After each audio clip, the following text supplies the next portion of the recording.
Salut,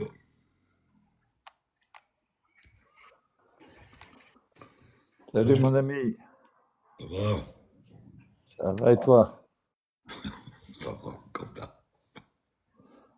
T'as vu la photo qu'il a envoyée, moi là, le simulateur craché? Oui, je l'ai vu. Putain, il fallait le faire. Enfin, bon, ça c'est des vérins qui ont lâché, hein, bon. Ouais, ouais. Ils ont dû trouver, ils ont dû l'avoir drôle à l'intérieur, hein. Je vais te dire, il y a. Non, parce que les gens, tu sais, quand ils font le simu, ils font pas attention à une chose, c'est qu'il y a les deux boutons que tu as déjà vus dans le simu 27 de Mhm. l'emergency. Oui, Et donc, bon, il faut appuyer dessus quand ça et coince. ouais.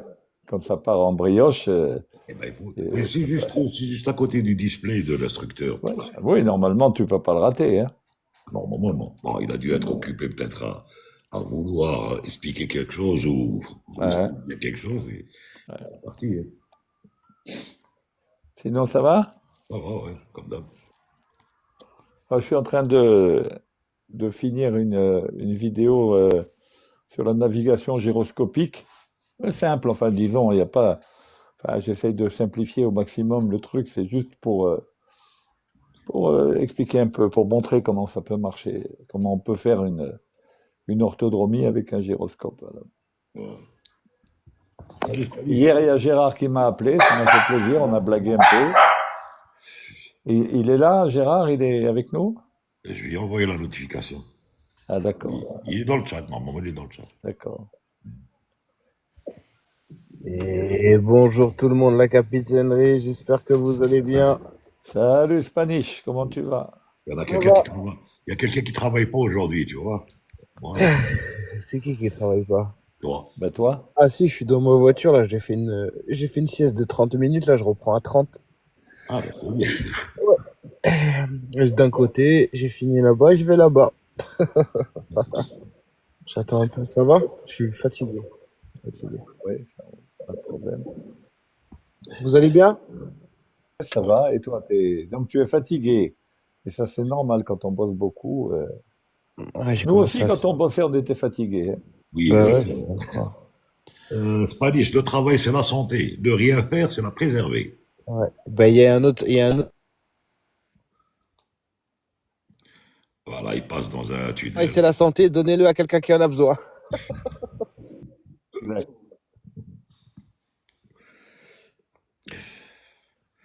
C'était intéressant hier avec Youssef, hein. Oui, oui. C'est bien. Bah, Ouais, c'est ça. ouais. C'est toujours intéressant quand il y a Youssef.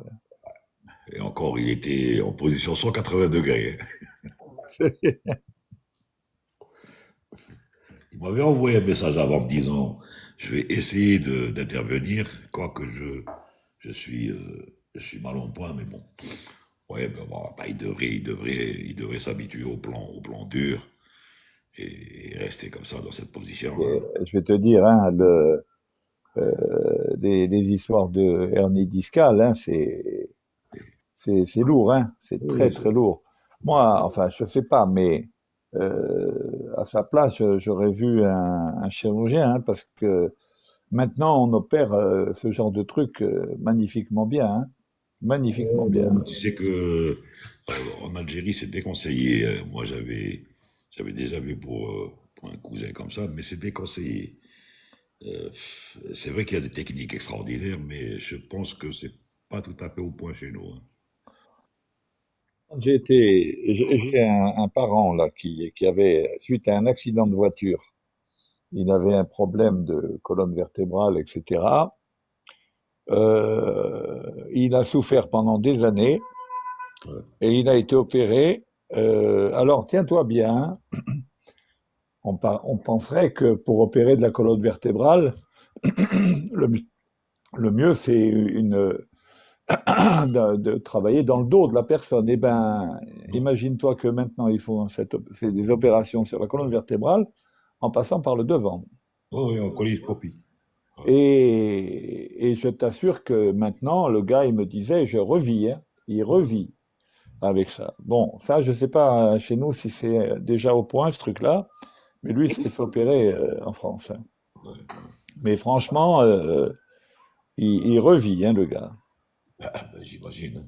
Tu En plus, c'est douloureux, douloureux, Ah douloureux. oui, et puis attention, ça peut engendrer des problèmes neurologiques, ça peut aller jusqu'à la paralysie, hein. C'est toute la sphère, justement, c'est la synoptique neurologique qui est touchée. C'est tout Eh le ouais, schéma, tout le ouais, schéma ouais. nerveux. Hmm. Écoute, moi je sais que j'ai souffert d'arthrose lombaire, eh ben, je te promets que quand ça te prend, tu fais des sciatiques à répétition, etc. C'est une horreur, hein. Nordine, tu avais reçu ma réponse là? Le Nord vrai, il l'active plus Oui, depuis. j'ai vu, parce que, bon, parce que, tu sais, c'est pas qu'il l'a qui. Il le calcule plus, ouais. Il disait que, en fait, aujourd'hui, les radars et la précision météo et ce genre de choses sont tellement précises qu'au final, ils en ont plus besoin. Parce que pour l'instant, ceux qui t'ont dit ça n'ont pas encore fait un déroutement sur Keflavik, par exemple, en hiver. Et ils l'auraient fait, ils seraient obligés de passer sur. Alors, en plus, quand il fait mauvais à Keflavik, parce que s'il fait mauvais, qu'ils doivent faire une remise des gaz, ils sont obligés de passer, d'appuyer sur le bouton en vrai, sinon, ils se paient la montagne. Comme pourrait dire Morad, je connais des JB Morad, je connais déjà sa réponse. Eh, un temps que les moins de 20 ans ne peuvent pas connaître. C'est déjà Non, assisté. non, non, mais de toute façon, l'inclinaison du champ magnétique terrestre, c'est pas une question de génération, hein. C'est une Exactement. réalité, et puis c'est tout, hein. Moi, ça fait partie de leur procédure, de leur procédure. Tu es Quand obligé. il est allumé, Au-delà d'une certaine latitude, je crois que c'est 70 degrés nord ou un peu moins, peu importe, la composante horizontale du champ magnétique est trop faible pour pouvoir être directionnel comment dirais sur les vannes de flux, hein, c'est tout. Donc le cap que tu as, Sixième. il est pas recalé sur le magnétique. Il n'est pas recalé sur le magnétique, c'est tout, hein. ça avait l'air de. Tu vois, il m'a montré, il m'a dit, oh, mais on s'en sert plus de ça. Il m'a dit, tiens, regarde, il est là, je l'allume, ça me met lundi. Si il navigue tout le temps dans des latitudes où c'est pas nécessaire, effectivement, Il a ils en posé ont la pas question, besoin. C'est Anish. tout, hein. Il a posé la question à Portugal, c'est ça? À Portugal. Moi, j'ai posé à un mec de chez Corsair. Oui, mais Corsair aussi. Corsair, il dépasse pas le 66e nord. Ah, c'est pour ça, alors. Je demanderai à CDG. Demande. Le problème, c'est que j'ai pas autant de proximité. Demande aux Américains ce Les qu'ils capitaines, ils pensent. sont pas très bavards. Éthiopian, les capitaines, ils sont pas très grands. Non, eux aussi, ils passent au sud. Américains, Mais c'est pas nous qui. Ethiopian, Faudrait que ils je volent demande pas à dans ces coins-là, hein. au Canadien. Ouais, ben moi, c'est que les destinations comme ça que je fais. Je fais Singapour, Éthiopian. Là, on vient de récupérer Malaysia. Ah, faudrait peut-être que je demande à la Lotte. La Lotte, ils vont par là, non? Mais ça dépend ce qu'ils font comme trajet. S'ils font par exemple du Vancouver, Europe, en passant au-delà du 66e nord, oui, qui met les Américains, oui. Mais sinon, non. Nous, tu sais, moi, il nous est arrivé une seule fois.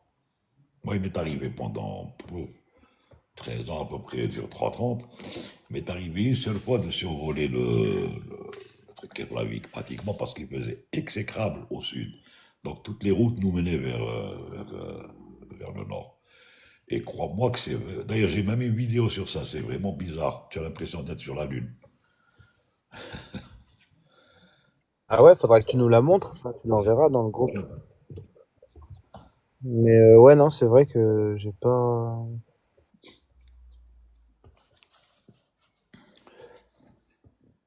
ça.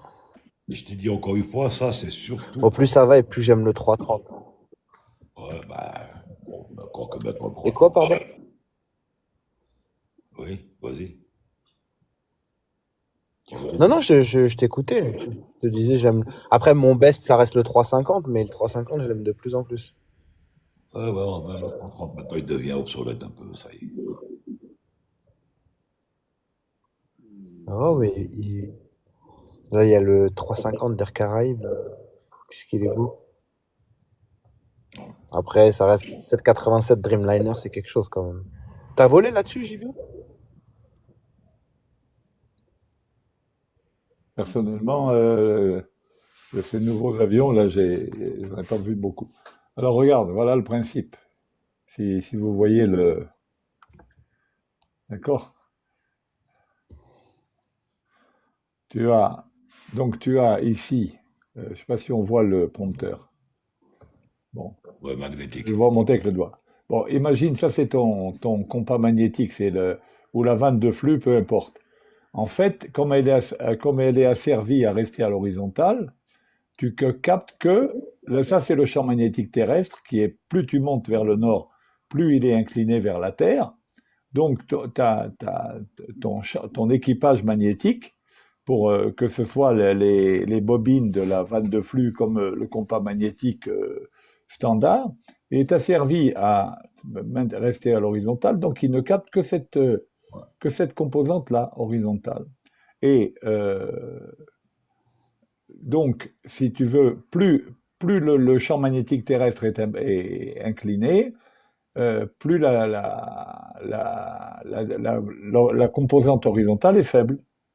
Et voilà, donc ici, tu vois, Il y a le on a magnétique. Ouais. d'accord. Et quand tu es en haute latitude, voilà ce qui se passe. Le champ magnétique terrestre est très incliné et ta composante horizontale est trop faible. Ouais. Voilà. Et voilà, au pôle nord magnétique, voilà où tu en es. D'accord. Voilà.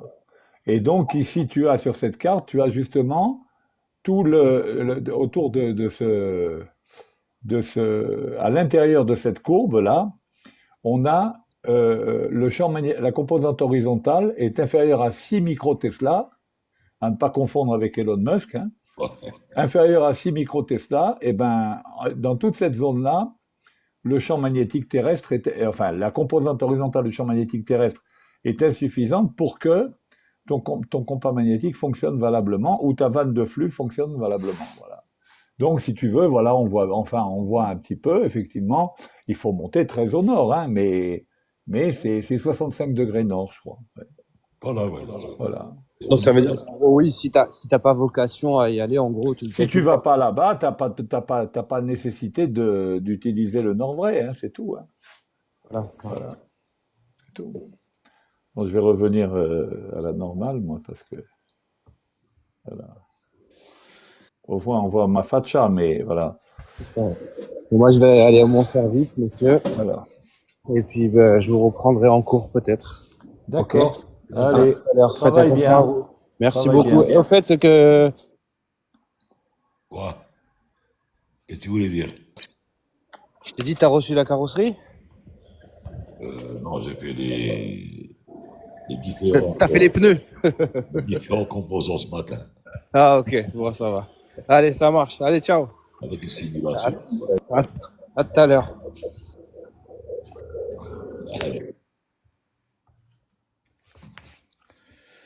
Notre ami Lies, il a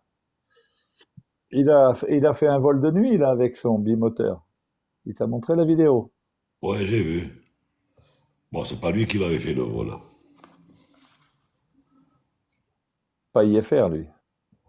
Non, il ne veut pas monter dans l'avion. D'après ce que me disait hier British. Pas monter dans l'avion.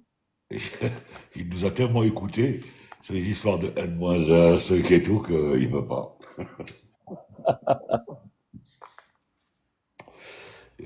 Tige qui fait de l'instruction pour lui ou bien? Oui, il y a British qui c'est lui. Ben, c'est bien. Il y a Touchen au sol. Il y a Ouais. Aid aussi me J'ai vu que aussi en instruction il a Shorty, ouais. Sur les vidéos là j'ai vu Shorty. Je pense qu'il a récupéré aussi l'IS Ratni. Oui, Elias Ratni, ben, c'est bien. Il y a Balkhada, je ne sais pas. Sid Ali, Balkha. Bon, ceux qui font des courses. Il a de bons gars, une bonne équipe. Oh ouais, bon, là, tu sais. Et il a reçu hier une délégation ministérielle. Oui, il y avait du beau monde, hein. Il est le ministre des startups, le truc, plus Noël, plus ce truc. Bon. Je pense qu'il reçoit aussi le ministre des Transports bientôt.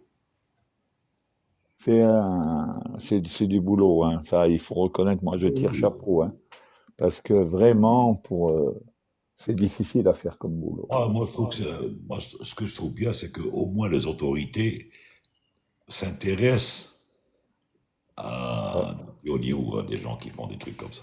C'est déjà pas Mhm. mal. C'est-à-dire ça Absolument. augure. C'est de bon augure. C'est de bon augure. Mhm. Ouais, ouais. Et puis, ça permet quand même ça donne une visibilité, ça permet de montrer quand même que on s'intéresse aux entrepreneurs, surtout dans ce domaine-là. C'est un domaine qui est tellement spécifique, hein. Mais ce que je n'ai pas tellement apprécié, en fait, c'est pas que j'apprécie ou pas. J'ai pas tellement pas compris pourquoi le directeur général de l'ANAC n'était pas là-bas. Parce Ah, que c'est son rôle, hein. oui. Directeur général de la Mais qui c'est qui est le DG de l'ANAC maintenant? c'est un certain Bouleflef, le père des piments. Ah bon, mais il vient de d'où? Il Il est vient toujours de ministère des Oredou. Il Transports? vient de Oredou. Il vient de Ah, Oredou. ah d'accord. Donc, voilà. Il aurait pu au moins envoyer, par exemple, des gens qui Makabouya. Il y a Kabouya qui est avec lui. Kabouya. Oui. Qu'est-ce qu'il a comme fonction à l'affaire? À la FIRC, au début, il était adjoint. Ouais. Moi, je ne sais pas. Ah d'accord. Et je sais qu'il s'occupe un peu de ces histoires. Il aurait pu envoyer au moins quelqu'un de l'aviation civile. Je ne sais pas. Mhm, Il mhm, mhm, commence à mettre en place la structure. Mais c'est mhm, intéressant qu'il y ait au moins un gars comme ça, parce que c'est ceux-là qui doivent rapporter au président du conseil, qui n'est autre que le ministre des Transports, ce qui se fait et ce qui doit se faire, mhm. et comment accompagner ces gens-là. Exact. Eh Bon, oui. Bon, ben, il n'y a personne là, hein. Il y a pas de faute, il y a pas de question, il y a pas de, oh, donc ça il n'y a va, pas de réponse. je sais pas. Je sais pas qu'est-ce qui leur prend. Gérer les invités, ben, toi, je sais pas, toi qui voyais. Il y a combien de personnes qui sont à l'écoute là? Il y a 15 ici et plus de 700 qui survolent le Ah, spectateur, mais d'accord. 14 dans le truc. J'ai envoyé une à Saint-Lazure, mais apparemment, ils ne voient rien. L'autre jour, j'ai été choqué, j'avais rien de spécial à faire et j'ai écouté un live de Platiste. Ouais. Ah non, ça fait frémir, hein. Ça fait frémir. On se demande par quel cheminement ils sont passés. Parce que c'est que les gars, ce qui est dramatique, c'est que ils essayent de parler de technique, de science, mais ils confondent tout, ils mélangent tout, mais c'est incroyable. C'est Oh, incroyable. Je ne suis pas intervenu parce que bon, ça sert strictement à rien, hein. ça n'a rien Mm, d'intervenir. De toute façon, ils ont des idées préconçues et ils s'attachent à des choses vraiment qui n'ont rien à voir avec la réalité. oui, oui, Et non, mais le gars, mais le gars ils te disent des énormités scientifiques. Et puis c'est que le pire, il y avait une fille qui était là et qui essayait de dire, attendez les gars, arrêtez de dire des âneries. Elle a donné un peu son CV, donc elle avait tout à fait les compétences pour en parler et tout. Mais ils lui ont dit, oui, mais ça c'est parce que tu as été embrigadé dans cette démarche. C'est-à-dire que bon, ils sont persuadés que depuis notre naissance, on est engagé dans un truc où tout est faux, quoi. On essaye on nous a berné, ouais, toutes les lois qu'on nous a appris, toutes les mathématiques et la physique qu'on a fait, c'est nul et non avenu. Mais c'est incroyable, ah oui, incroyable. quand on te fait croire que Ah, il y a Sifer qui pose une question intéressante. différentes. Peut-on parler des différentes altitudes indiquées, altitude de pression, altitude de densité, etc. Ah, alors, bon, alors, tout d'abord, un altimètre pneumatique fonctionne sur la base de l'atmosphère standard. C'est-à-dire, c'est une table de valeurs fixée internationalement par l'OACI pour servir de référence de mesure. Et dans cette table, à chaque altitude, on fait correspondre une pression atmosphérique, une densité de l'air et une température qui sont dits standards, qui représentent les valeurs moyennes de l'atmosphère. Très bien. Cette table d'atmosphère standard va servir pour l'altimétrie dans la mesure où sur un altimètre, on a l'affichage d'une pression de référence qui va être l'origine de la mesure de l'altitude. Je m'explique.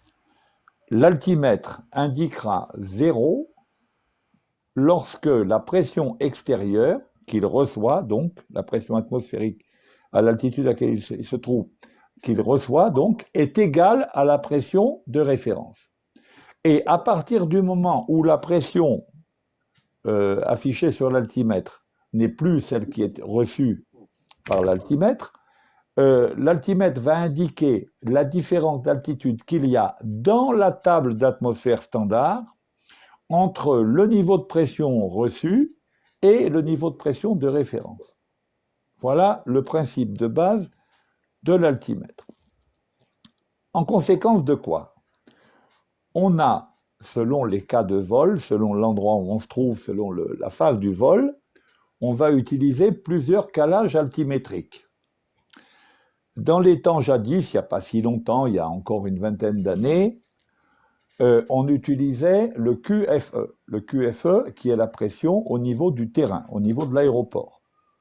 Donc, par définition, de ce que j'ai dit précédemment, un altimètre calé au QFE, lorsque l'on se pose, il va indiquer 0, puisque, par définition, le QFE, c'est la pression au niveau du terrain. Si on a affiché comme pression de référence cette pression-là, ben quand il n'y a pas de différence entre la pression reçue et la pression de référence, il indique 0. Et dès qu'on décolle ou pendant l'approche ou quoi, quand on était calé au QFE, on avait une hauteur indiquée, je dis bien une hauteur indiquée, qui était la mesure verticale dans l'atmosphère standard entre le niveau de pression de l'avion et le niveau de pression de l'aérodrome. Depuis, on n'utilise plus le QFE, on utilise le QNH. Alors, le QNH, pour ceux qui en ont entendu parler, etc., il y a énormément d'erreurs qui sont commises sur le QNH. Les gens disent c'est la pression au niveau de la mer. Ce n'est pas la pression au niveau de la mer. Le QNH, la vraie définition du QNH, c'est celle-là. Le QNH est la pression qu'il faut afficher sur un altimètre se trouvant sur un terrain donné pour que l'altimètre indique l'altitude topographique de ce terrain. Stop et fin. Je suis sur un terrain qui est à 2300 pieds, on me donne un QNH 1008, j'affiche 1008 et je vais lire 2300 pieds dans mon altimètre. Ça ne veut pas dire que la pression au niveau de la mer est de 1008 hectopascales, parce que, en fait, on considère, pour calculer le QNH, on considère qu'on part du QFE, la pression au niveau du terrain, et on descend dans l'atmosphère standard, on descend de l'altitude topographique du terrain. C'est-à-dire, dans l'exemple que je viens de donner, j'ai un QFE, mettons, je vais dire un chiffre, peu importe, 950 hectopascales. Je regarde dans l'atmosphère standard que 950 hectopascales correspond à une altitude Z. Je fais quoi? Je fais Z moins 2300 pieds, je trouve une autre altitude, et en regard de cette nouvelle altitude, j'ai une pression, puisque c'est le principe même de l'altitude de l'atmosphère standard, et je vais avoir, c'est le QNH. Donc, quand cet avion décolle avec l'altitude, avec le QNH affiché, l'altimètre va indiquer une altitude indiquée qui n'est pas l'altitude vraie, qui est une altitude. Si la température était standard dans l'atmosphère, ça serait l'altitude vraie. Mais comme la température n'est jamais standard ou rarement, eh bien, l'altitude vraie qui correspond à une altitude indiquée donnée va dépendre de l'écart de température entre la température réelle et la température standard. S'il fait plus chaud que dans l'atmosphère standard, l'avion volera à une altitude vraie plus haute que l'altitude indiquée. S'il fait plus froid que dans l'atmosphère standard, l'altitude vraie de l'avion sera inférieure à l'altitude indiquée. Et c'est pour ça que je dis que c'est très dangereux de considérer que le QNH est la pression au niveau de la mer, parce que ça voudrait dire que quand je vole et que je suis, mettons, à 3000 pieds et qu'il y a une montagne à 2800 pieds, ça voudrait dire que je suis sûr d'avoir 200 pieds de marge par rapport à cette montagne. Pas du tout. Si la température est inférieure au standard, il est possible que je sois en altitude vraie à moins de 2800 pieds. Et que donc je rentre dans la montagne si je ne la vois pas. Troisième calage que l'on utilise, c'est le calage 1013. Le 1013, on l'utilise pour la séparation des avions en altitude, de manière à ce que tous les avions se trouvant dans une même région soient calés sur la même référence altimétrique. Donc, ce qui fait que l'on sait que quand un avion est à 31 000 pieds et l'autre à 30 000 pieds, on a environ 1000 pieds entre ces deux avions. Je dis pourquoi environ, parce que tout dépend de la température. Si la température est inférieure au standard, on aura moins de 1000 pieds. Si la température est supérieure au standard, on aura plus que 1000 pieds entre ces deux avions. Voilà. Est-ce que j'espère avoir été clair? Et je rappelle, alors il y a quelqu'un qui dit, c'est quoi le niveau de transition? Ben, tout simplement, c'est la chose suivante. Lorsque l'on décolle ou lorsque l'on descend vers un terrain, quand on est en haute altitude, on n'a pas de problème avec les montagnes qu'il y a alentour. OK. Donc, on peut voler au 1013. Pas de problème, on vole au standard, peu importe la valeur du QNH dans le coin.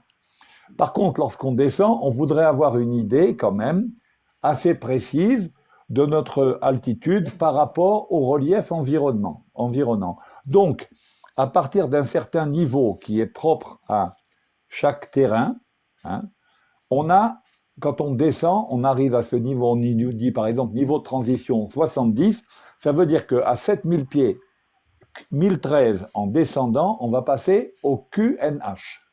Et que donc en dessous de 7000 pieds, on ne raisonnera plus en niveau de vol, mais on raisonnera en altitude indiquée au QNH.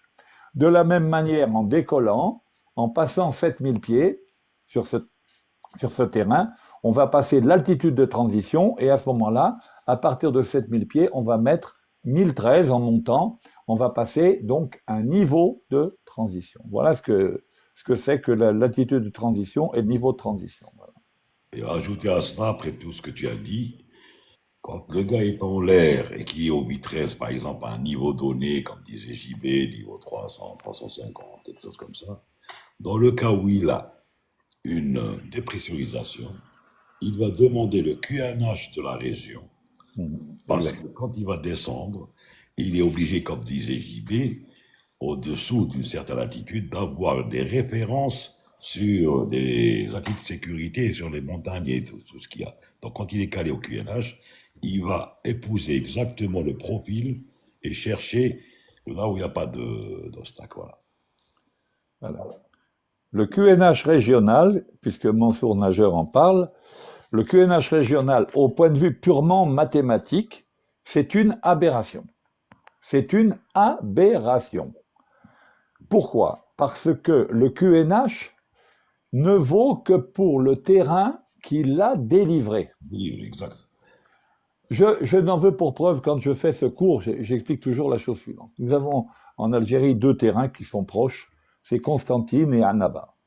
Constantine est à 2300 pieds d'altitude, il y a 60 nautiques, donc en vol d'oiseau, il y a à peu près 120 km entre les deux, et Annaba est à 20 pieds ou un truc comme ça, donc au niveau de la mer. Si le QNH était la pression au niveau de la mer, eh ben, le QNH donné par Constantine serait le même que le QNH donné par Annaba. Or, il n'est jamais le même, sauf lorsque la température entre dans l'atmosphère est standard entre les deux, peu importe. Et donc, le QNH régional ne veut rien dire, parce que je suis entre Constantine et Annaba, Matalan. Constantine va me donner un QNH de 1008 et Annaba va me donner un QNH de 1005. Alors le QNH régional, où est-ce qu'il est, c'est tout. Voilà ce que je veux dire. Alors stricto sensu, ça je parle stricto sensu. Très bien. Bon, alors après on peut faire comment dirais-je, une moyenne des QNH calculés dans un coin. Et pour faciliter, pour la précision qui est demandée, ça suffira. Bon, d'accord. Mais au niveau purement mathématique, le QNH régional ne peut pas exister puisque le QNH n'existe que par rapport à un terrain. Voilà. C'était très long. Non, mais clair.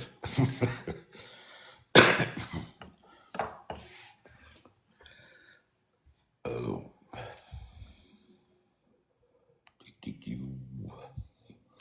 transition quand la TC flight plan. La transition altitude, comme la TC l'a déterminé. Bon, comment si tu veux dire, c'est pas un TC, c'est calculé en fonction de chaque terrain et c'est publié sur les Jepsen. C'est pas la TC qui détermine. Ou bien la TC va rappeler aux pilotes, il va leur dire at your transition altitude, QNH temps. Et quand il donne une altitude pour descendre, parce que le gars il est en niveau, il va lui donner une altitude, il va lui dire at your transition, QNH temps, descent, flight level, altitude. 8000 feet. Alors aux États-Unis, c'est différent parce que le niveau de transition est toujours 180. Exact. Aux États-Unis, voilà. C'est-à-dire que l'altitude de transition 18 000 pieds et niveau de transition 180. Voilà. Même au Canada. Bon, ça fait sens, hein, faut pas. Mais bon, encore une fois, moi, en tant que prof de navigation, je tiens à préciser exactement les choses. Après, on peut faire des approximations. Mais avant de faire une approximation, il faut savoir de quoi on parle. Voilà. Au Moyen-Orient, du côté des trucs, c'est 150. Pourquoi pas? Ouais. Ils ont déterminé 150. Encore une fois, c'est par rapport au relief le plus élevé dans le coin. Voilà. C'est ça l'idée. Voilà.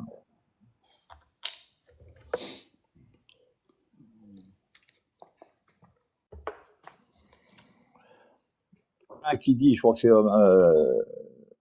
1 millibar pour 28 pieds. Non. 1 millibar pour 28 pieds dans les basses couches. Ouais. Plus on monte en altitude, plus la différence la différence d'altitude pour 1 millibar augmente. Alors pour vous donner un ordre de grandeur, les premiers 1000 pieds, entre 0 et 1000 pieds d'altitude, vous avez 36 hectopascales. Entre 1000 et 2000, vous avez 35 hectopascales. Entre 2000 et 3000, vous avez 34 hectopascales et ainsi de suite. Ça veut donc dire que la différence d'altitude pour 1 hectopascal va en augmentant. Voilà.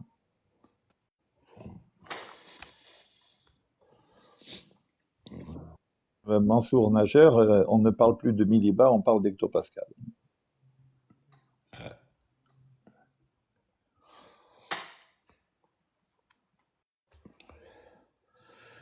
J'ai vu faire ceux qui veulent en savoir plus sur l'altimétrie, je ne peux que les orienter vers ma vidéo que j'ai faite sur l'altimétrie. Hein. J'ai vu Farid apparaître dans le chat et disparaître. Je sais pas où est-ce qu'il est. Il doit être sous la couette. Quoique, il est quand même 16h36. Quelqu'un qui demande après Boudali, est-ce qu'il travaille toujours ou bien il a pris sa retraite? Il est à la retraite depuis 2022. D'ailleurs, hier, quand... User 710, vous avez la réponse. Donc, quand Mitish m'a appelé hier, par WhatsApp, Il m'a appelé de Riz, de Mascara. Et il y avait Boudeli avec lui. Et Boudeli et Métis font partie de ma promo. Donc il m'a passé Boudeli. Exact. Et tu connais un petit peu son orientation depuis un certain moment. C'est devenu, Non, pas du tout. c'est devenu un hajj de chez hajj. Ouais. Et pire que Barkha. Bon, Ferkha, c'est depuis longtemps.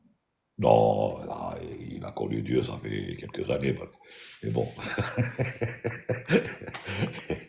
Et donc, j'ai pas arrêté de charrier, il me pose la question sur le truc. Alors, du coup, tout de suite, il me dit, non, non, je te parle pas, je te parle pas. Je te repasse Rano, allez, je te repasse Métis. Et ouais.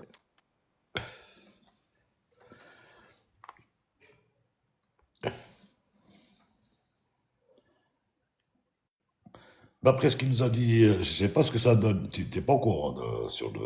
J'ai pas trop vu la météo en Algérie. Pareil qu'il y a ce qu'il y avait comme mauvais temps ici, dans le sud d'Espagne et tout. Je pense que ça s'est déplacé sur l'Algérie. Il paraît qu'il y a même des sigmates sur le vent de sable au sud, mauvais temps. Je sais pas. Mm. Moi, j'ai regardé la météo marine sur le bassin méditerranéen, là. Il y a des prévisions de vent assez forts, hein. Euh, Il y a c'est assez perturbé. Et effectivement, il y a des moments où, sur la côte algérienne, surtout du côté ouest, là, il y a des sacrés vents, hein. Voilà. Salut Farid. Salut, Farid. Et salut JB, salut Nordine, salut le chat. Rien d'apparent sur les côtes, hein. Oran, il fait très très beau. Pour l'instant. Du côté d'Alger, ouais, c'est mitigé, disons nuageux. Il y a rien, il y a eu un petit vent dans la nuit, Ouais. mais rien de significatif.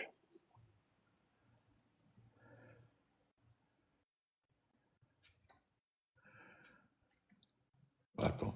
Qu'est-ce qu'il me dit? Non, non, le monsieur qui est avec toi sur le live, c'est un ex-commandant, il est basé au Oran. Tu parles de JB Mourad? Non, il est plus ancien que moi. JB Mourad, il était commandant de bord 727, il est à la retraite. Et lui, il n'a jamais été basé à Oran, il est à Alger. Donc voilà, je sais pas si tu parles de lui ou pas, mais bon. Oh, il faut s'attendre, Nordine, JB, par rapport à ces intempéries-là. Quoi, vent de sable, vent violent, quoi. Ben Oui, écoute, c'est ce que Tar disait hier, hein. Il parlait de vent de sable assez fort. c'est la période, mars. Mars, c'est connu. Le Ouais, sud, c'est connu. l'Algérien, c'est hazy, vent de sable, tempête de sable, etc. Et ça remonte jusqu'au nord. À Euh, partir du moment, et regarde Farid, c'est très simple.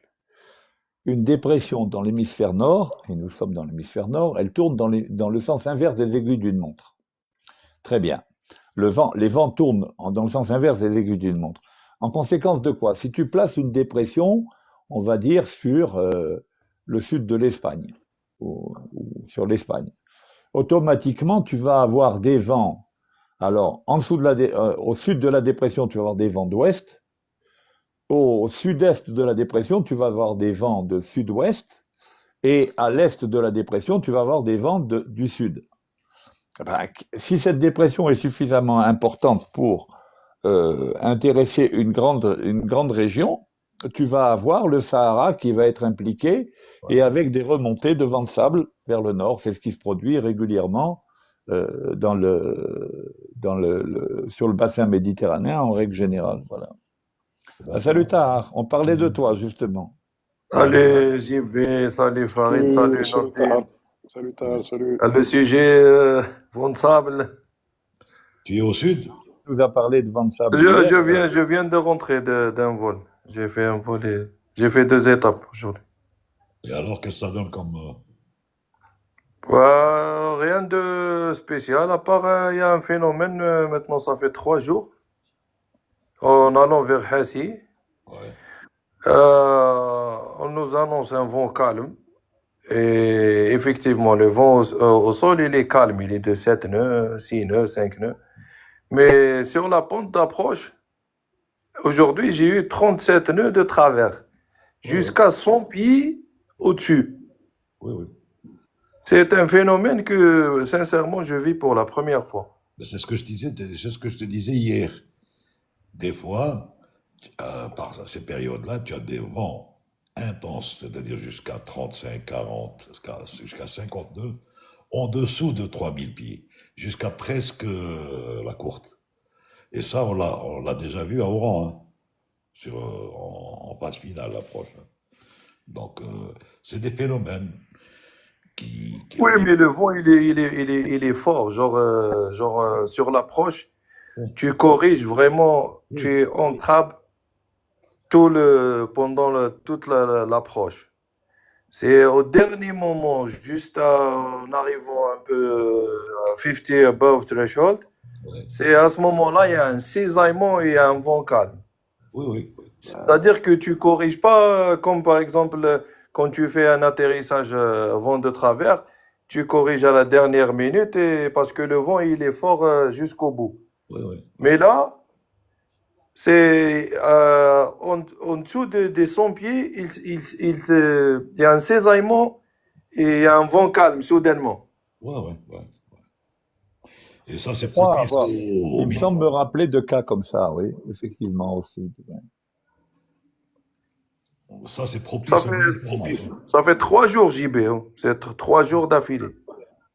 C'est bizarre. Parce que ça s'explique.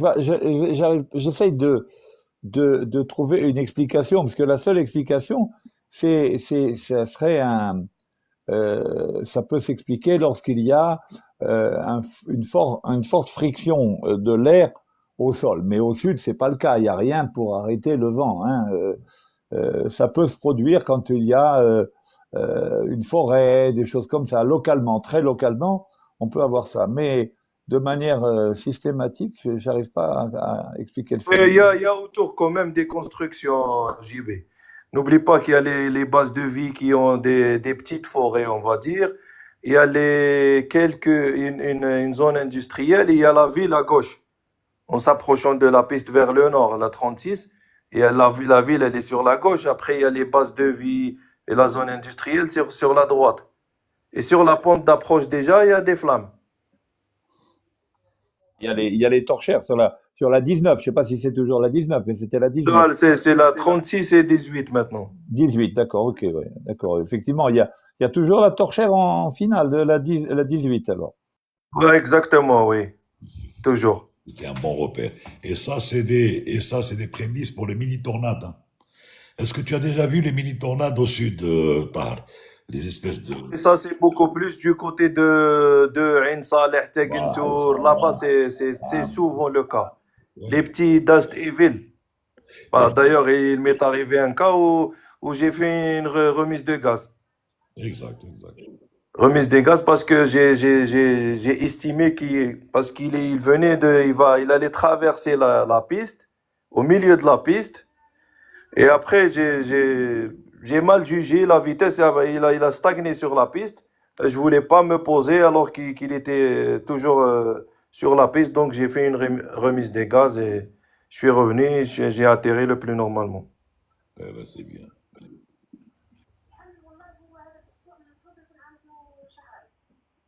Après, je vous ai dit, il y a une dépression qui est annoncée normalement demain soir et après-demain, jeudi. On attend, il y a un vent de sable un peu partout. Eh ben, ça va te faire des vacances. Ça, c'est la saison, hein. Bah, oui. Mais c'est pas des vacances. Des fois, Nordine, tu sais, tu es là, dans la salle des opérations, tu attends les changements. Mais tard, le taf, Tu fais tes heures de béton et tu rentres chez toi. Après, tu voilà, rentres. tu fais les prévisions.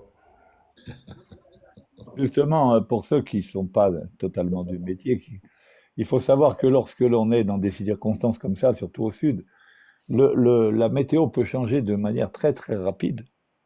Et en fait, on s'aperçoit sur certains terrains que dès que le vent passe au-delà de, on va dire, au-delà de 10, 15 nœuds ou un peu plus, ça y est, la visibilité se casse la figure parce qu'il y a un soulèvement de sable, etc. Alors ça dépend des régions. Il y a des régions où jusqu'à 22, on ne va pas avoir de problème de visibilité. Et puis il y a d'autres régions où le sol est composé de sable beaucoup plus fin, le sable va se lever à des vitesses de vent plus faibles. Et c'est très piégeux, et je comprends parfaitement ce que dit Tahar, et on l'a tous vécu. On est là, on a une visibilité, on a une bonne météo et tout, et ça peut varier en l'espace de 10 minutes. Le vent se lève et ça y est, c'est fini, on peut plus se poser. C'est dingue.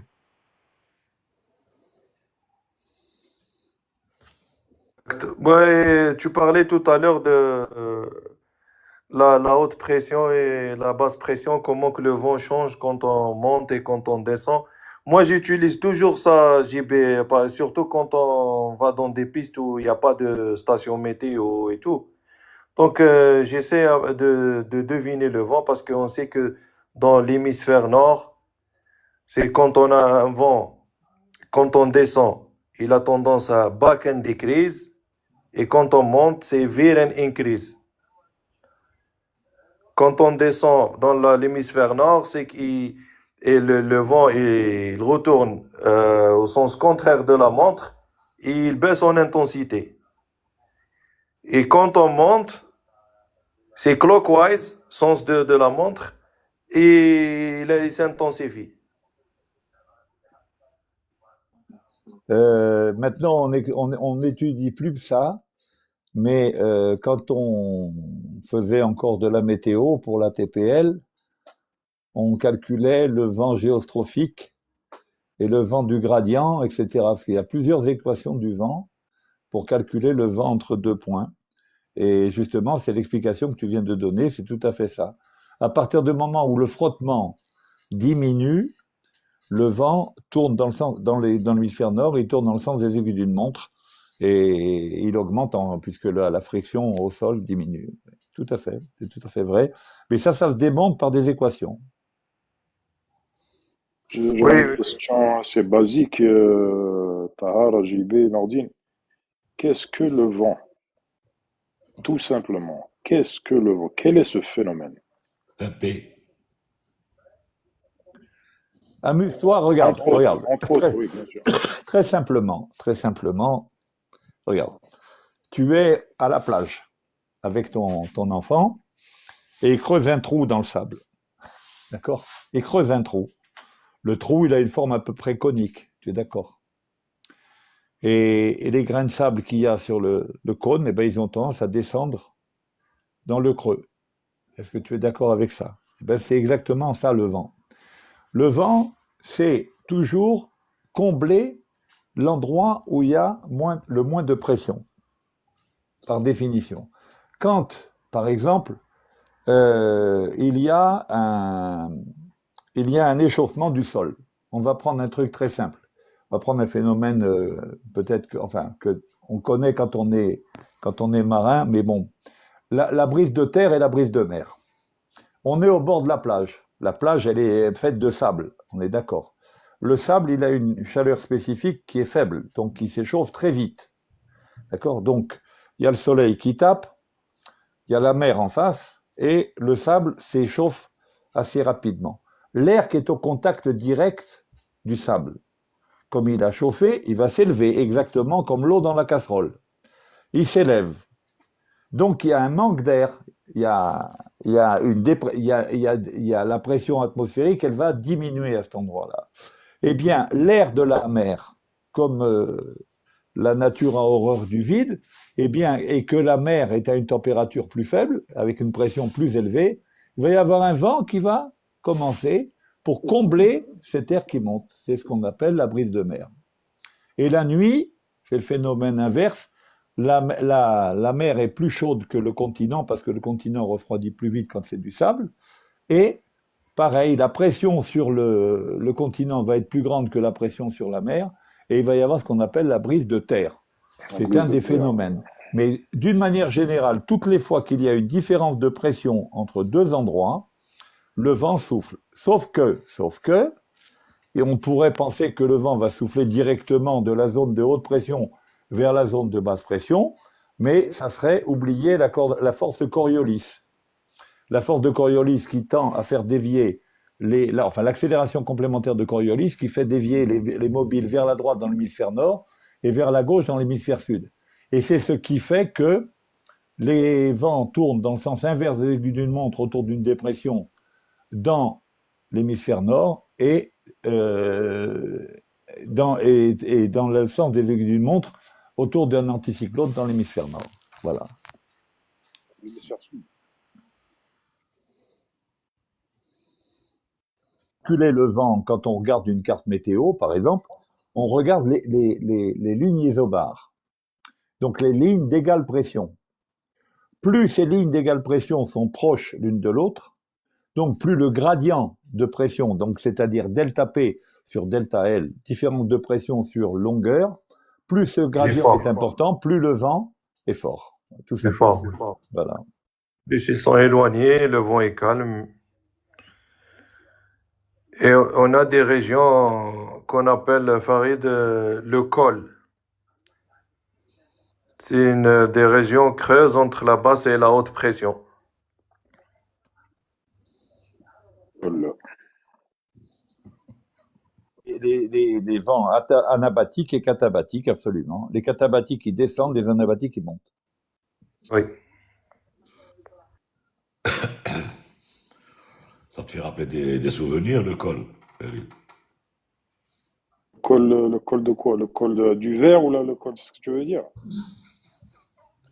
Laisse tomber. Il faut connaître Nordine pour voir, pour faire, Mais des fois, pour faire le rapprochement. ah ouais, des fois, ces blagues, elles sont énigmatiques. Des fois, tu n'arrives pas à comprendre. Il les fait dans sa tête, il les résout dans sa tête, mais toi, va Non, non, comprendre quelque chose. quand on l'a fréquenté suffisamment, on comprend. Moi, je pense au faux col de la bière dans le verre. Maintenant, je ne sais pas à quoi il pense d'autre. Pas du tout. La dorsale, le talweg, effectivement, oui. Ça, c'est toutes des composantes, c'est des figures des isobars, absolument. Vent en situation orographique, donc, qu'est-ce qu'on pourrait dire? Il n'y a pas de, il y a pas de, il y a pas de problème de pression là dans ces cas-là. Je veux dire, qu'est-ce qui fait que Attends, lequel? l'oro- orographique Non, mais en relief environnant? non, si tu veux, ce qui se produit, c'est que quand il y a un vent qui est amené sur une montagne, à ce moment-là, il y a une élévation de l'air et création de nuages qui dépendent donc de la stabilité ou de l'instabilité de l'air. Voilà. Mais de toute façon, c'est pas la montagne qui crée ça. Oui, pour les catabatiques et anabatiques, oui, c'est la montagne qui le crée. Mais les vents orographiques, non. Alors, ce qu'il faut bien savoir, c'est que le vent résultant, celui que l'on ressent, il est le résultat de plusieurs phénomènes.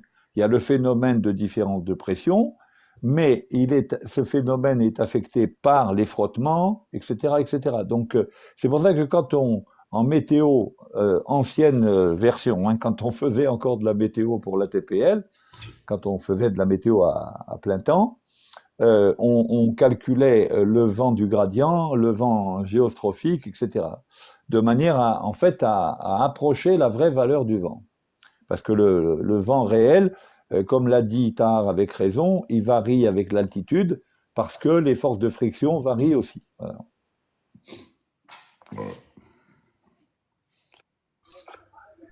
Farid,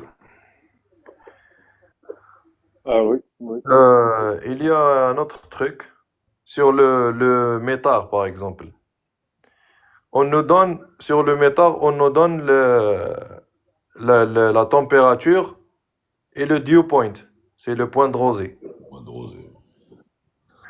Il y a beaucoup de gens, surtout au début de leur carrière, ils se demandent pourquoi on nous donne le point de rosée dans un métard. Alors, la différence, à quoi sert le point de rosée? La différence entre la température et le point de rosée, si on fait un petit calcul, on la multiplie pour 4, on va trouver la couche de saturation. Parce que c'est 420 pieds par différence de degrés. Par exemple, si on a une température de 15 degrés et on a un point de rosée de 10, on a 5 degrés. Si on fait 5 fois 4, à peu près, c'est 420 pieds par degré. on va trouver la saturation au niveau 2000. Ouais. Voilà. Très intéressant, ouais. Et ce que le point de rosée également, c'est ce que dit Tahar est tout à fait vrai, mais c'est aussi un indicateur pour savoir si on risque d'avoir du brouillard ou pas. C'est Parce que, en fait, la relation entre la température et le point de rosée donne une idée de l'humidité relative, c'est-à-dire la température à laquelle, si l'air est refroidi, la tension de vapeur d'eau, c'est-à-dire la quantité de vapeur d'eau contenue par mètre cube d'air, va devenir saturante. Alors c'est ça le problème que j'ai dans la vidéo dont on parle depuis longtemps sur la météo. C'est de rappeler aux gens, enfin d'essayer d'expliquer de manière simple ce que c'est que la tension de vapeur saturante. Alors, je prends pour ça un exemple qu'on peut faire à la maison, un verre d'eau, et on met du sel dedans. On met du sel, bon, au début, on met du sel, on remue avec une petite cuillère, le sel se dissout, pas de problème. On rajoute du sel, ok, on continue de dissoudre. Et il va arriver un moment où la saturation. l'eau va être saturée par rapport au sel. C'est-à-dire que tout ce qu'on rajoutera comme sel, il n'arrivera plus à se dissoudre dans l'eau, on va le retrouver au fond du verre cristallisé. Très bien. À ce moment-là, si je chauffe l'eau du verre, eh bien, le sel que je n'avais pas réussi à dissoudre, en élevant la température de l'eau, je vais réussir à le dissoudre. Et effectivement, il va disparaître, donc il va être dissous. Sauf que, lorsque la température de l'eau va diminuer à nouveau, eh bien ce sel qu'on avait réussi à dissoudre parce qu'on avait augmenté la température de l'eau, eh bien il va à nouveau cristalliser. Eh bien, il se passe exactement la même chose avec la vapeur d'eau dans l'air. Il existe, compte tenu de la quantité de vapeur d'eau qu'il y a dans un certain volume d'air, il existe une température à laquelle l'eau ne pourra plus rester à l'état de vapeur, elle va condenser. Elle va condenser, donc si la température de l'air est supérieure à 0, elle va condenser sous forme d'eau, donc rosée. Mais si la température de l'air à ce moment-là est inférieure à 0, ça sera sous forme de glace. Mais dans tous les cas de figure, la vapeur d'eau va condenser à cette température. Et donc, s'il y a condensation, ça veut dire qu'il y a formation d'un brouillard. Voilà. Donc, quand par exemple, quand on fait un vol de nuit, on arrive sur un terrain l'été ou en bord de mer, ciel clair, vent calme, il y a de fortes chances qu'on ait du brouillard, dans ces conditions-là, brouillard de rayonnement, qu'on appelle un brouillard de rayonnement. Eh bien, si on arrive pendant le vol, on voit qu'on a une température à 8 degrés et point de rosée 5 degrés. Ah, ça s'approche. Au fur et à mesure qu'on s'approche du terrain, température 7 degrés, point de rosée 5 degrés. Température 6 degrés, point de rosée 5 degrés, on a de fortes chances en arrivant de pouvoir de se trouver avec du brouillard. Voilà, tout simplement. Peux-tu nous énumérer toutes les sortes de brouillard, s'il te plaît, JB? Alors, brouillard de rayonnement, brouillard d'advection, brouillard de... Attends, que ça me revient comme ça, il faut que je... Alors, Steam fog. oui, brouillard, oui. Brouillard, bien sûr, de vaporisation, hein, de steam. Donc, il y a brouillard également de pollution, hein, le smog. Mais en gros, les deux grands brouillards, c'est le rayonnement et l'advection. Rayonnement, c'est donc lorsque l'été, ciel clair et vent calme, le continent se refroidit, donc la Terre se refroidit, l'air au contact du continent, enfin du sol, se refroidit, atteint sa température du point de rosée, formation de brouillard. Et l'advection, c'est de l'air humide qui arrive sur une surface, sur un continent froid. Et donc l'air se refroidit par le bas et il y a un brouillard dit d'advection. Voilà. Pour compléter ce que dit justement JB, c'est 30 minutes après le lever de soleil, il y a le rayonnement. Donc, comme il disait, 30 minutes après le lever de soleil, tu as un brouillard de rayonnement quand les températures et du point de soleil. Et l'advection, une fois qu'il y est, faut savoir que le brouillard d'advection ne se lève pas de sitôt, hein. Ah oui, absolument, C'est toute la journée, hein. absolument. Ça. Et tu as des brouillards aussi qui apparaissent quand tu as des températures. C'est des brouillards attends, le mot me revient pas. De subsidence. Le brouillard de subsidence, c'est le Qui brouillard tombe. qui se forme lorsque l'on a des pressions atmosphériques extrêmement élevées, du 1040 hectopascal, dans un air très froid. Et à ce moment-là, c'est des brouillards, comme disait Nourdine, c'est des brouillards, là, c'est pire que l'advection. C'est des trucs que le sol est peint ça peut rester 8-10 jours comme ça, hein. Ouais. Voilà. Des brouillards de subsidence. Également, je me souviens d'un brouillard qui ne persistait pas plus loin que la levée du soleil. Radiation. Brouillard de rayonnement. Rayonnement, Brouillard Oui. voilà. Alors, si tu veux, le principe, quand on doit faire un vol de nuit et qu'on va arriver le matin sur un terrain en plein été, c'est là où les conditions sont remplies. L'été, ciel clair, vent calme. Voilà. Donc, c'est le cas, par exemple, d'Alger, Annaba, Oran, etc. Voilà. Quand tu arrives, alors, quand tu prends tes météos pendant ton vol, plus le brouillard se sera formé tôt dans la nuit, plus tard il persistera. Parce qu'en fait, quand tu regardes la courbe de température pendant la nuit, elle ne fait que descendre, c'est normal, il y a rayonnement. Pourquoi le rayonnement est-il intense? C'est parce qu'il n'y a pas de nuages au-dessus. Donc le rayonnement de la Terre n'est pas renvoyé par les nuages. Donc il y a un rayonnement intense, diminution intense de la température de l'air. Donc on voit la température diminuer au fur et à mesure de la nuit, et elle va passer par un minimum une dizaine de minutes après le lever de soleil. C'est ce que disait Nourdine tout à l'heure. Et donc ça sera la température minimale à laquelle l'air sera, et ensuite ça va remonter. Donc dans cette cuvette, en quelque sorte, si le brouillard s'est formé tôt dans la nuit, il va se lever très tard dans la journée. Si par contre il s'est formé juste un peu avant le lever de soleil, quelques 10 minutes ou peut-être 30 minutes après le lever de soleil, il n'y aura plus de brouillard. Voilà. C'est comme ça qu'on arrive quand on est dans l'avion, à prévoir un peu ce qui va se passer.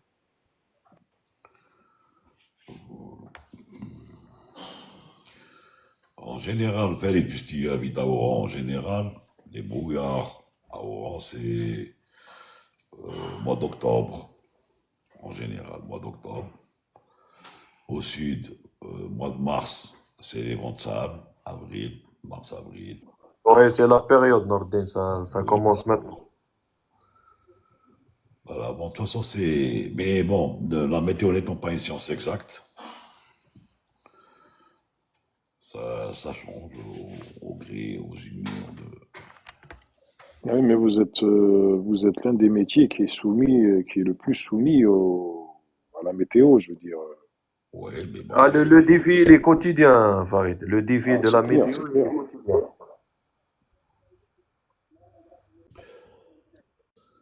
donc, mais pas de toute façon, tout ça, c'est réglementé. Alors, quand les gars arrivent aux opérations et qu'il y a une météo exécrable, par exemple, à l'arrivée sur un terrain de destination, il est clair que la météo est suivie de près, comme toute autre chose, d'ailleurs, comme l'état de l'avion et tout, mais en disant sur le dossier météo, si par exemple les minima ne sont pas euh, de mise ce jour-là pour le vol, eh ben, l'équipage, il a 4 heures de béton en question. Ce qu'on appelle le béton, c'est rester 4 heures aux opérations, en attendant l'amélioration, et ensuite, où le vol est délayé, et à ce moment-là, à une autre heure, il y aura un ergot, ou bien il y aura un changement d'équipage quand il y aura. Mais là, en aucun cas, le gars ne va s'aventurer à aller faire un vol s'il sait très bien qu'il ne va pas assurer son atterrissage à l'arrivée, quoi. Alors là, Nordin, كي تعود اوت ستيشن ولا ميتيو ماهيش حابة تتسقم وراك تسنى غير في الاف دي بي Oui, باسكو لازم توصل الاف دي بي باش ديسيدي بور انولي لو فول افيك لو كابتن. Donc, tu as 12 heures ou d'amplitude ou 11 heures, ça dépend des étapes. Donc, واش نقول لك. Bien fait, tu as bien fait Tahar, de parler en arabe. Comme ça contentera Amir Emilio. Qui dit, Je vous ne comprends. pouvez pas dire un seul mot en arabe. Attends, t'en as dit plusieurs. Nous avons. Eh ben, والله يا فريد, je te jure, hein, sur le vol هذا اللي درنا انا والكوموندون دوكا, l'étape اللي دخلنا كنا قاعدين نقصروا. Alors كنا نديرو تشيك ليست et tout, j'ai essayé de lui énoncer quelques items en arabe.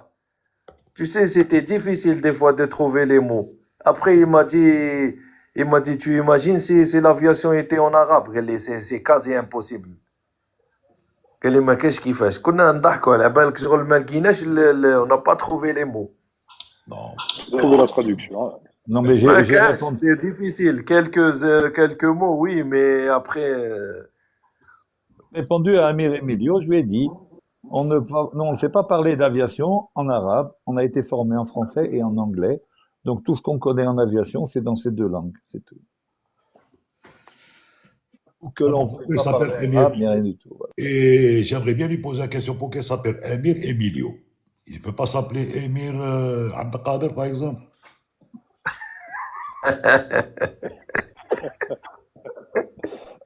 Plus sérieusement, pour les gens qui nous écoutent, vous voyez à quel point, quand on dit que toutes les connaissances que l'on acquiert pendant la formation doivent être maintenues et même améliorées. Vous voyez bien que, là, ce qu'on vient de dire sur la météo, hein, c'est bien que il faut que l'on ait toutes ces connaissances, qu'on soit capable d'interpréter, sans même avoir recours à des explications qui viendraient d'ailleurs. On reçoit des bulletins météo, on voit des paramètres, tac, tac, on doit directement être capable de dire qu'est-ce qui se passe et qu'est-ce qui va se passer. Voilà. Parce qu'on y est confronté, comme l'a dit Tar avec raison, on est confronté à la météo quotidiennement, à chaque vol. C'est la météo, la météo, la météo. C'est un des points très importants de notre métier.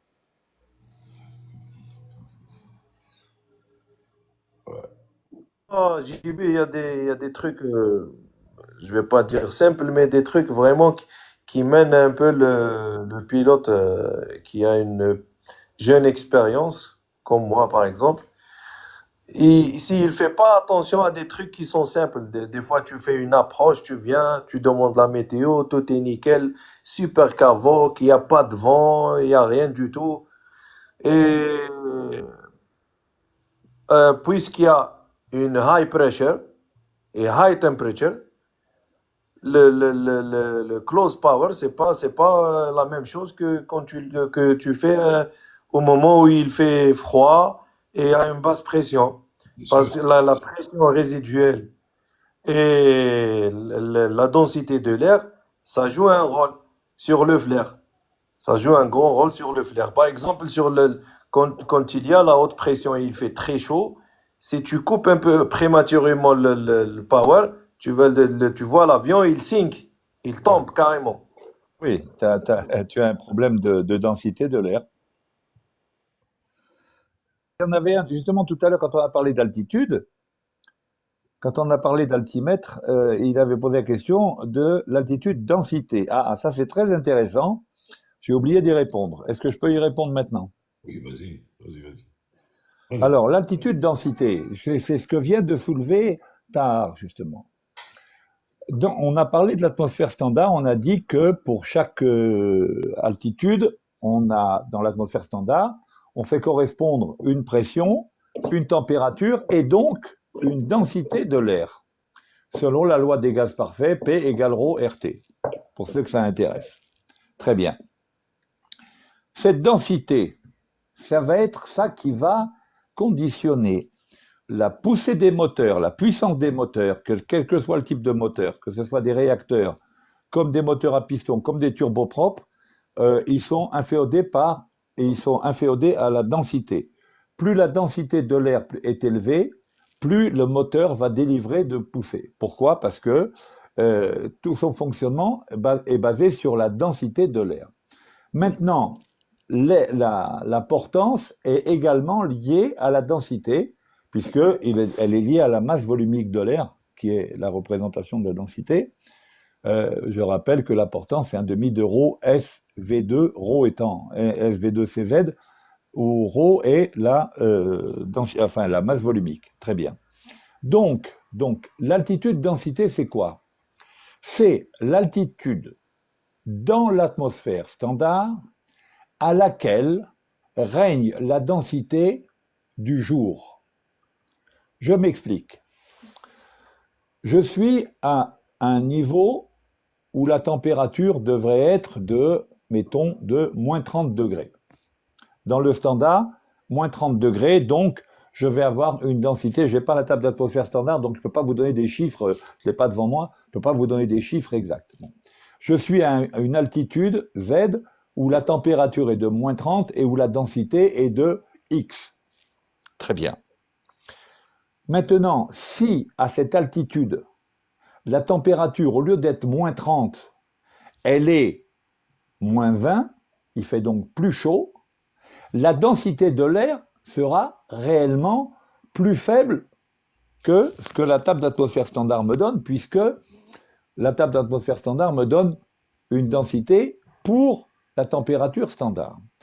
Si je vole à cette altitude à une température de moins 20 degrés, la densité étant plus faible, mes moteurs vont donner moins de poussée. Les performances de l'avion seront moindres.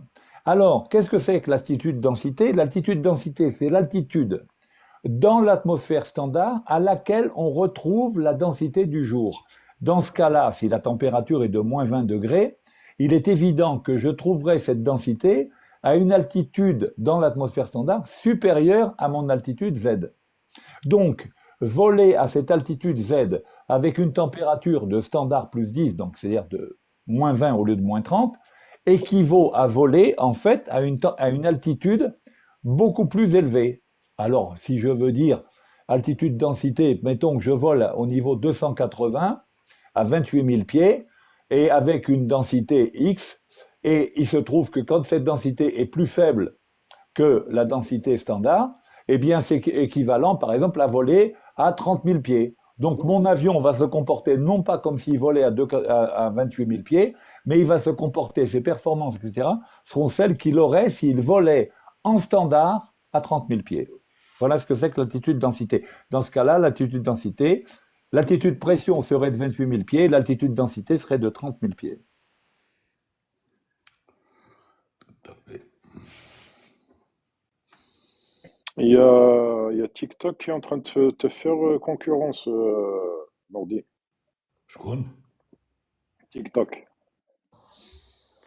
Il Et- fait concurrence à ton YouTube. Ah ouais? Et oui, il m'apparaît ces derniers temps les temps forts du live. Je sais pas si c'est parce que je suis modérateur ou là. Il fait pas concurrence, au contraire, c'est bien, il est en train de partager. Je te le dis, il y aura de moins en moins de gens qui qui iront sur YouTube puisqu'ils ont la disponibilité sur vos TikTok. Bah, c'est bien. Au moins qu'il voit ça. Nordin, c'est officiel, ils vont fermer l'aéroport de Hassi au mois d'avril, hein. C'est confirmé. Pour des travaux? Et travaux sur la piste, ils vont fermer la moitié de la piste et laisser que tout ce qui est 1900, les LED, les Twin Otter, les Cessna Caravan et tout. Après, ils vont transférer l'autre trafic à Tougourt et à Ouergla. Voilà, ouais. Tout court et Ils sont en train de galérer pour ça va faire le un créneau beau parce que- bazar, hein. Ça va faire un beau bazar. Oui, oui. Oui, ça va rappeler la période de Covid, où on faisait plus de vols vers le nord. Maintenant, c'est mieux parce que Tougourt, il y a du fioul à Tougourt. Et la piste? La piste, elle est bien, il y a une ILS là-bas. D'ailleurs, ils ont changé le nom de l'aéroport. Bon, Cheikh Sidi Mehdi, c'est devenu. c'est normal.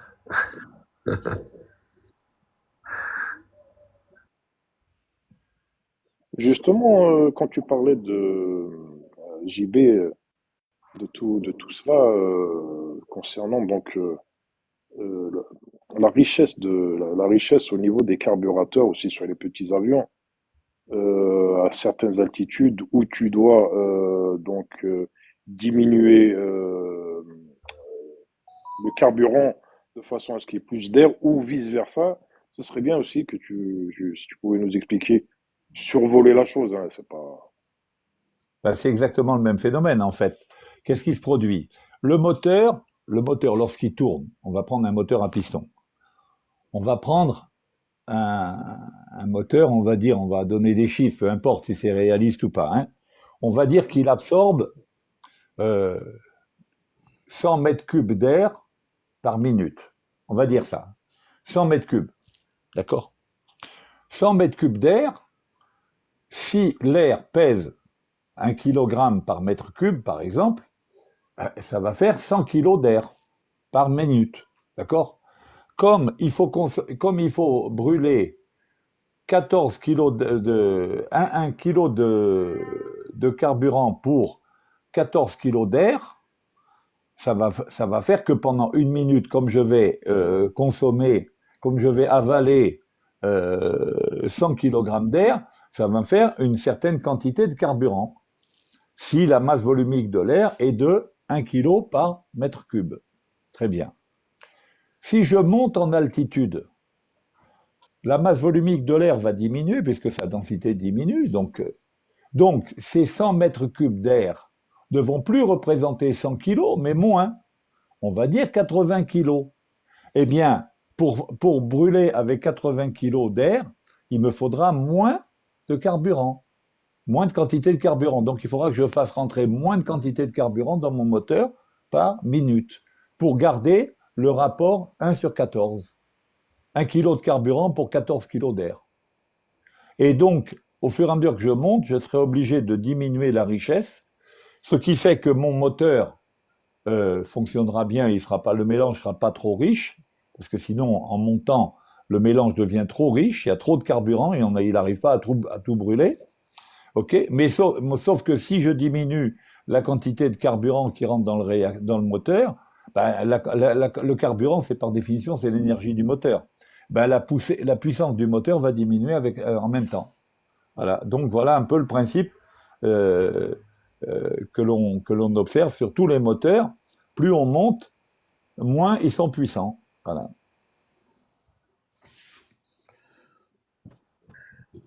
Coffin Corner. Oui, parce que parallèlement à ça, donc la puissance utile, la puissance qui est délivrée par les moteurs, elle va en diminuant plus on monte. Par contre, la puissance qui est nécessaire au vol, elle augmente avec l'altitude. Plus on vole haut, plus la puissance nécessaire est importante. Alors au début du vol, on a une puissance utile qui est largement supérieure à la puissance nécessaire. Et c'est pour ça qu'on arrive à monter. Et on monte, et notre puissance utile diminue pendant que la puissance nécessaire augmente. Ben, il arrivera un moment où la puissance utile sera juste égale à la puissance nécessaire. On ne pourra plus monter. C'est ce qu'on appelle, comme l'a dit Tahar avec raison, c'est ce qu'on appelle le coffin corner, le point où on se tue. Voilà. Je l'ai expliqué dans ma vidéo sur l'anémométrie. Hein.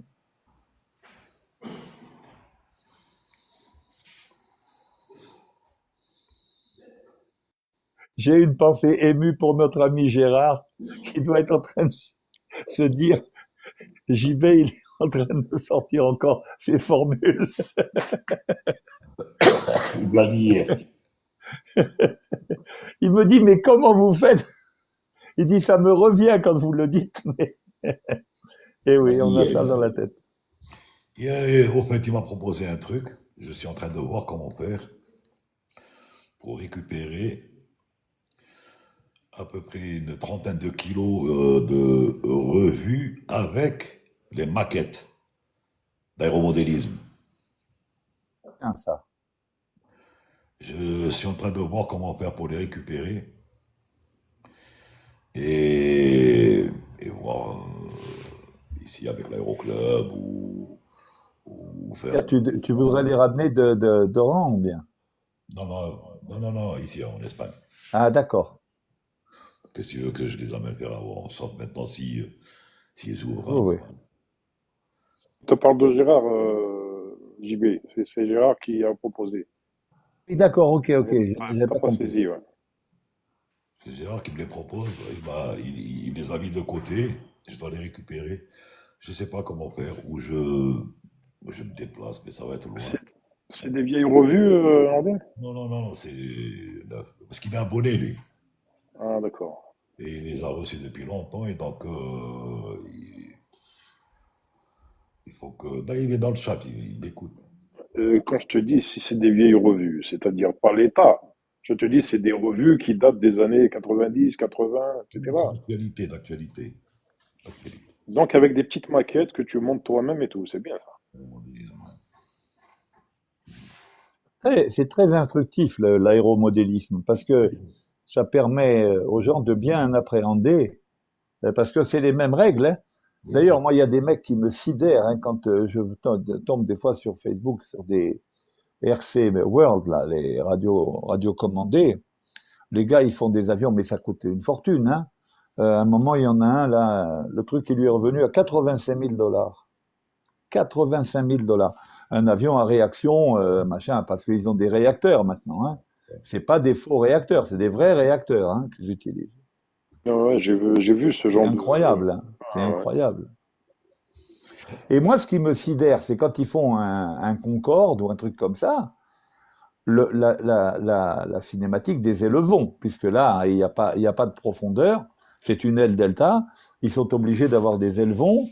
Alors là, moi, je me pose la question au niveau de la réalisation des cerveaux commandes, etc. Chapeau les gars. Hein.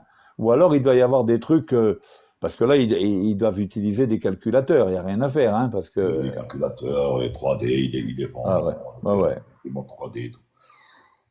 Je suis en train de voir. Clic exact, il n'y a pas de. C'est impeccable. Hein.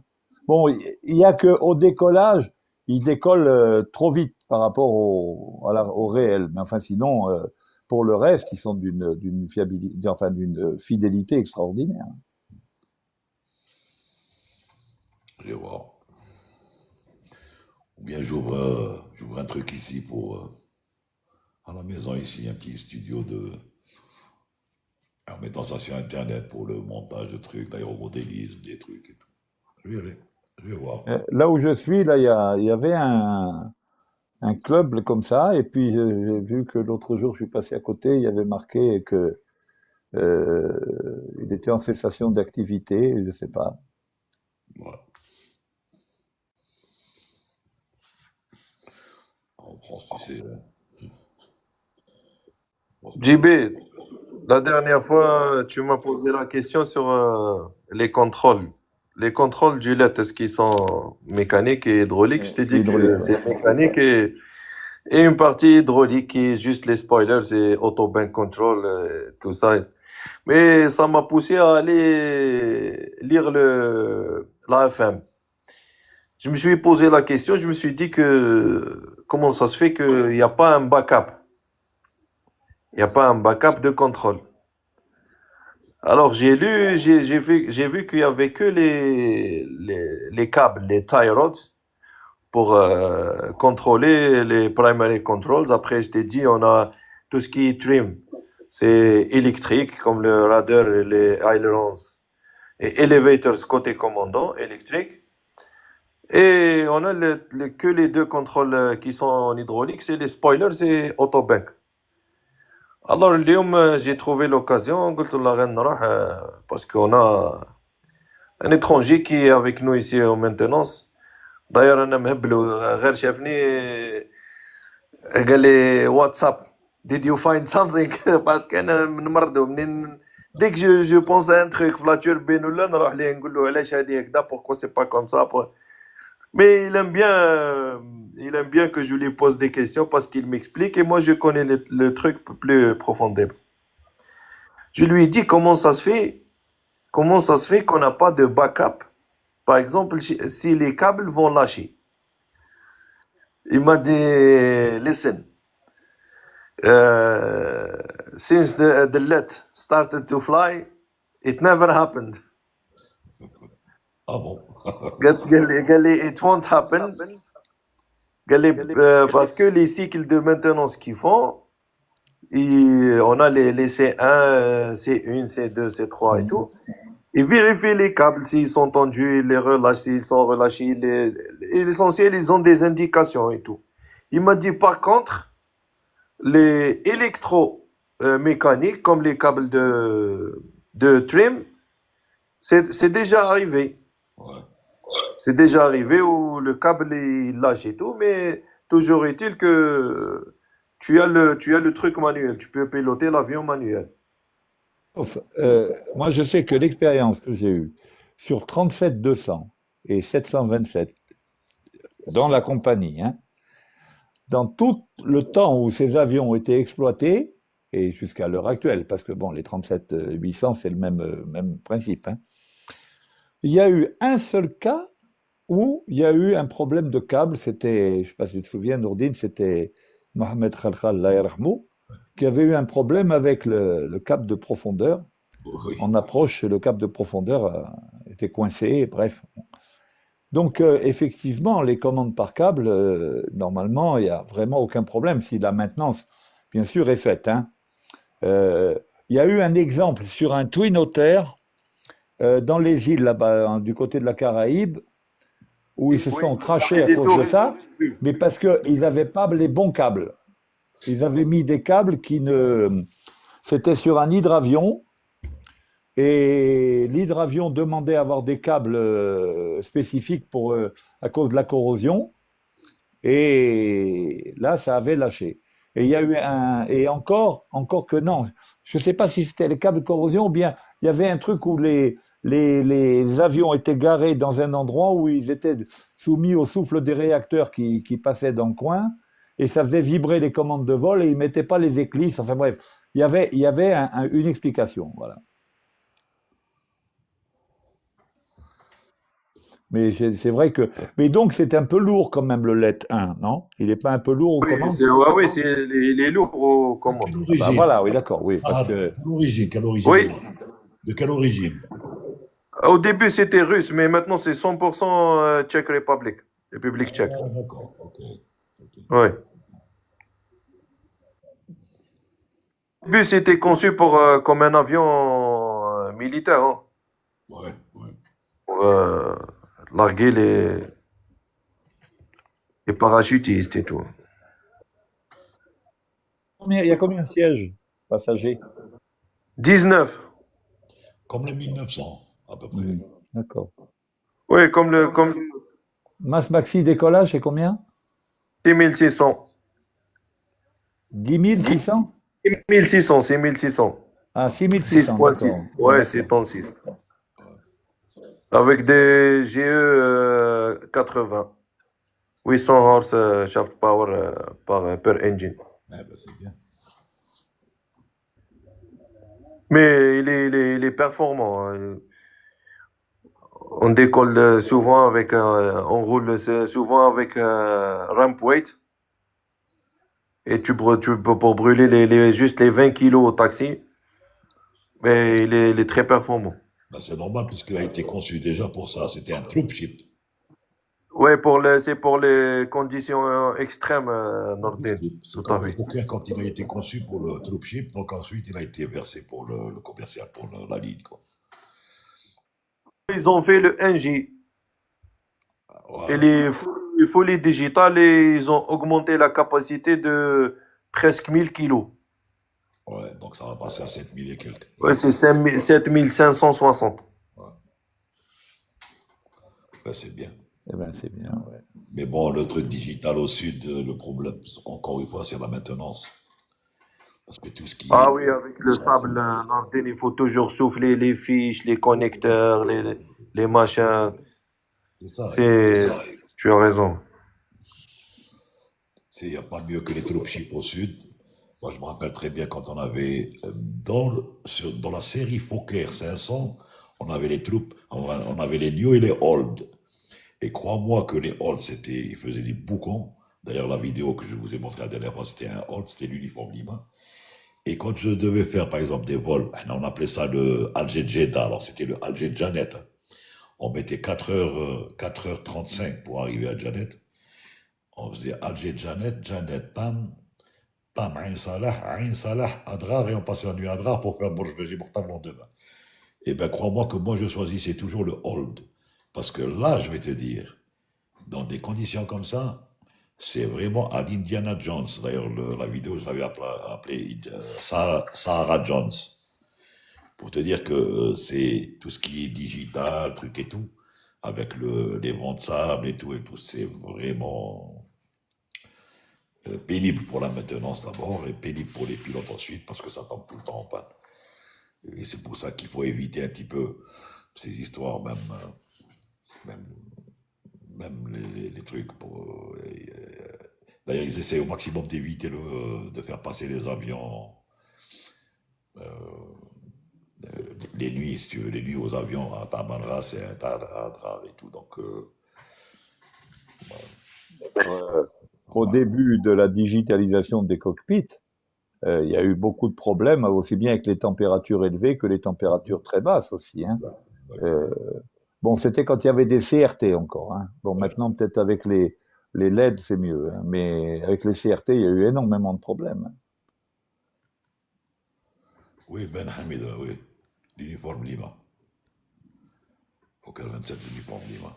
Ben HMD. Là, tu as volé dessus. Ils sont devenus ces Fokker là. Oh, puis ils les ont démantelés. Ça fait longtemps, c'était avec les lots des 27 et tout, qu'ils ont Ah, été d'accord. pendant la même période. La période de Akroun, donc, quand il y a eu l'espèce D'accord. de problème avec les pièces. Et...